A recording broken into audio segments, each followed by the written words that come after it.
नमस्कार दोस्तों, स्वागत है आपका मेरे चैनल पे। दोस्तों, जैसा कि आप जानते हैं कि तेजस फाइटर जेट का जो MK1A वर्जन है, इसका ऑर्डर दिया जाना है।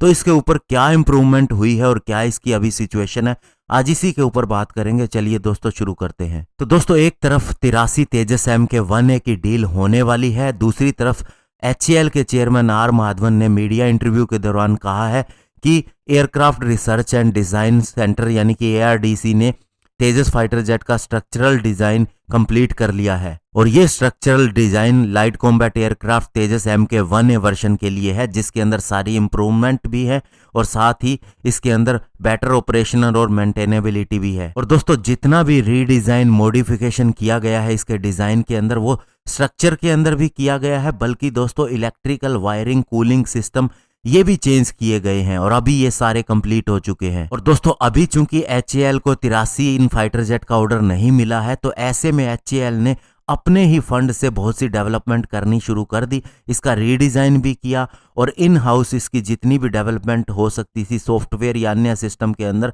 वो भी कर दी।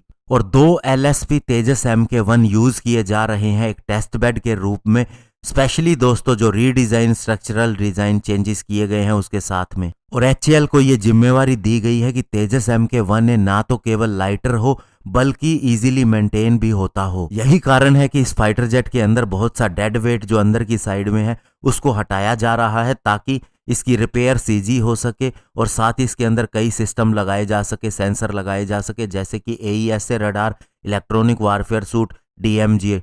और सबसे बड़ी बात, open architecture digital flight control computer जिसे डेवलप किया गया है तेजस मार्क 2 प्रोग्राम के लिए, इसे भी दोस्तों एक कन्फाइंड DFCC चेसिस के ऊपर इंस्टॉल किया गया है। और ये बहुत बड़ा बूस्ट है इस फाइटर जेट के लिए, क्योंकि दोस्तों ये कंप्यूटर सिस्टम और ये सारी चीजें तेजस मार्क 2 के लिए है। और जहां तक इसके डिलीवरी का शेड्यूल है, तो जब भी कॉन्ट्रैक्ट साइन होता है उसके 36 महीनों के बाद में पहली डिलीवरी होगी। तो आप ये मान के चलिए कि ये 2023 से शुरू होगी, अगर एरो इंडिया 2021 के दौरान इसकी कॉन्ट्रैक्ट पे साइन हो जाते हैं। और HAL 20 एयरक्राफ्ट हर साल के हिसाब से देने का शेड्यूल रखेगी, तो आप मान के चलिए कि 83 फाइटर जेट 4 साल के अंदर दे दिए जाएंगे। इसके अलावा सबसे बड़ी बात यह है कि DRDO ने अपने क्लाइंट यानी इंडियन एयरफोर्स के साथ में यह भी वादा किया है कि उनका जो उत्तम AESA फायर कंट्रोल रडार है उसे भी दोस्तों वे जब तेजस फाइटर जेट प्रोडक्शन के अंदर आएगा तो उसके साथ में लगा देंगे।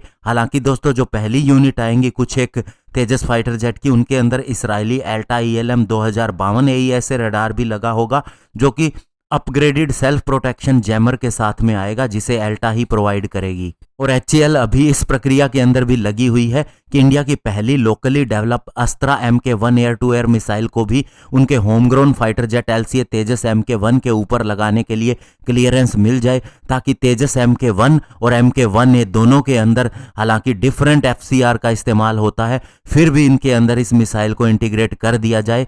और इंडियन एयरफोर्स ने MBDA के द्वारा develop SRAM close combat missile को चुना है विद इन विजुअल रेंज के लिए, और साथ ही मीडियम रेंज के लिए अस्त्रा MK1 बेबी रैम को चुना है। हालांकि Russian R73 close combat missile को भी बैकअप के रूप में चुना गया है विद इन विजुअल रेंज के अंदर एयर टू एयर मिसाइल के रूप में, लेकिन दोस्तों ये स्टैंडर्ड वेपन के रूप में नहीं रहेगा, क्योंकि ओरिजिनल इक्विपमेंट मैन्युफैक्चरर की ज़्यादा सपोर्ट नहीं मिली है इसके इंटीग्रेशन के लिए। इसके अलावा अस्त्रा MK2 और अस्त्रा MK1A ये भी 2 मिसाइल होंगी जो स्टैंडर्ड मीडियम और long range air to air missile होंगी, जब ये सर्विस के अंदर एंटर करेंगी 2023 के अंदर। और जहां तक दोस्तों इसराइली डर्बी बीवी रैम का सवाल है, तो ये भी बैकअप के रूप में रहेगी beyond visual range air to air missile के रूप में। हालांकि अस्त्रा MK2 और MK1A जो इंफ्रारेड वर्जन है, ये मास स्केल के प्रोडक्शन के अंदर जाएंगी, तो मेन वेपन यही होंगी। तो दोस्तों ओवरऑल आप ये समझ सकते हैं कि जैसे जैसे समय बीतेगा तो इसके तेजस के अंदर और ज़्यादा इंप्रूवमेंट होती जाएंगी, और ये आप देख भी रहे हैं अभी से कि किस तरह के डिसीजन लिए जा रहे हैं।